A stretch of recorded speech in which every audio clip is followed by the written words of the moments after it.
Imagine this: a uniformed guard in a blood-red jumpsuit, eyes hidden behind a black mask, takes off her helmet, and you see not a heartless killer, but a desperate mother searching for her child.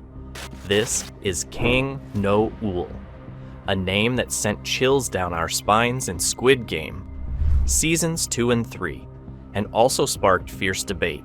Was she a villain, a survivor, or something in between? She betrayed her fellow guards. She gunned down multiple people. She made choices that saved lives, but also ended them. And if she lived in the real world instead of a dystopian death game, those choices would come with consequences. So let's put her actions on trial. What would happen if Kang No Eul was arrested, tried, and sentenced under real South Korean criminal law? Would she spend the rest of her life behind bars? Or would her motives matter enough to reduce her sentence? Today, we're breaking down everything she did, what the law says about it, and estimating just how long she'd spend in prison if Squid Game ever met reality. Kang No Eul wasn't just another faceless enforcer in Squid Game. Behind her stern mask was a complicated story and a painful past. Originally from North Korea, No Eul defected to the South, only to find herself separated from her young daughter. That loss became her driving force.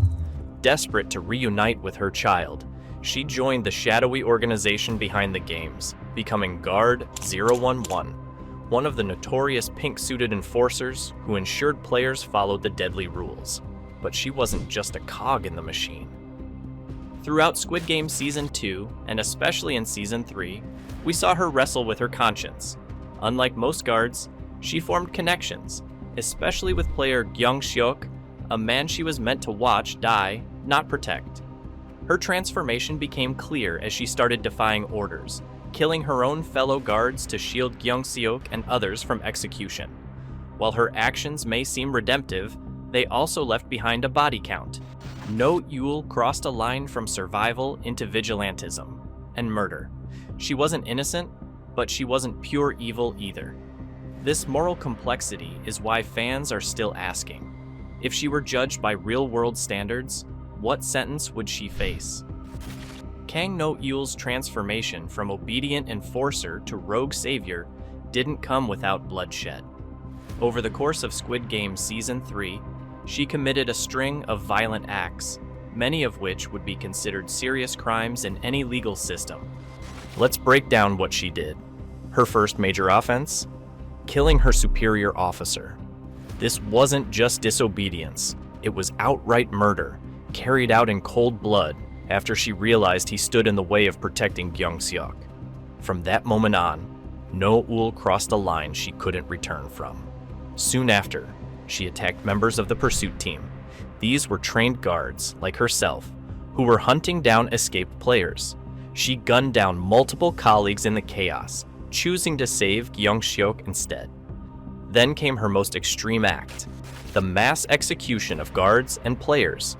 Reports from fan recaps and episode breakdowns count at least 11 individual deaths directly caused by her actions, including fellow guards who followed orders and players who may not have posed an immediate threat. While some of these deaths happened during battles or high-stress standoffs, they weren't accidents. No Eul pulled the trigger more than once, and in some cases, even executed unarmed people. Even in the morally twisted world of Squid Game, her kill count stood out. If we were to apply real-world criminal standards, each of these killings would be treated as an individual offense, with murder charges stacking up one by one. So, let's ask the big question. What would South Korean law actually say about Kang No Eul's actions? South Korea has a well-developed legal system based on civil law principles. When it comes to serious crimes like murder, the system is strict and detailed. Let's start with the basics. Under Article 250 of the Korean Criminal Act, murder is punishable by a minimum of 5 years in prison, with sentences often stretching to life imprisonment or even the death penalty in extreme cases. Although South Korea hasn't executed anyone since 1997, the death penalty remains legal. Korean courts consider aggravating and mitigating factors. For example, aggravating multiple victims, abuse of power, armed violence, betrayal of an organization, mitigating, acting in defense of another person, emotional distress, past trauma, cooperation with authorities. Because No Eul was a guard, trusted to uphold order, her betrayal and violence would count against her. On the other hand, her motivation to save Gyeong-seok and stop the killing might slightly reduce her culpability. In the end, courts would weigh intent, method, and motive carefully, but the sheer number and severity of her actions would still demand a harsh sentence, even with context. For example, serial killer Yoo Young-chul, who murdered 20 people, was sentenced to death. Meanwhile, Cho Do-soon, who committed one horrific crime, received only 12 years, which caused massive public outrage. No Eul's case falls somewhere in the middle. She wasn't a serial killer for thrill or profit, but she did kill many people, some unarmed, some fellow guards, and with full awareness of what she was doing. Taking all this into account, a judge might lean toward life imprisonment with no parole recommendation, or at least 30 years, if mitigating factors were accepted. Either way, she's not walking free anytime soon.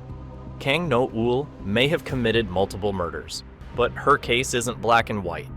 In any real court, mitigating factors could influence the final sentence. First, her motivation matters. No Eul wasn't killing for revenge, greed, or sadism. She acted to protect someone she loved, Gyeong-seok, and possibly others from being senselessly executed. That could support a justification or necessity defense, though it's rarely enough to avoid guilt entirely. Second, she's a defector and a mother, already traumatized by her past.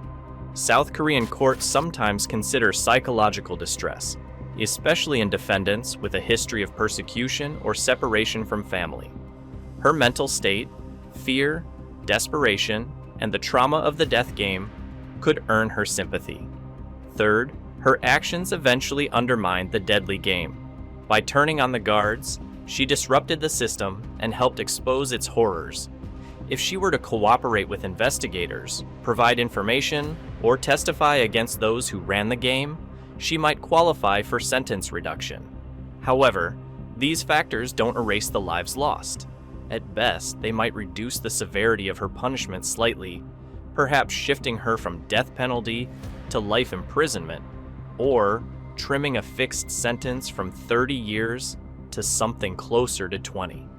But even with compassion, the court wouldn't let her go free.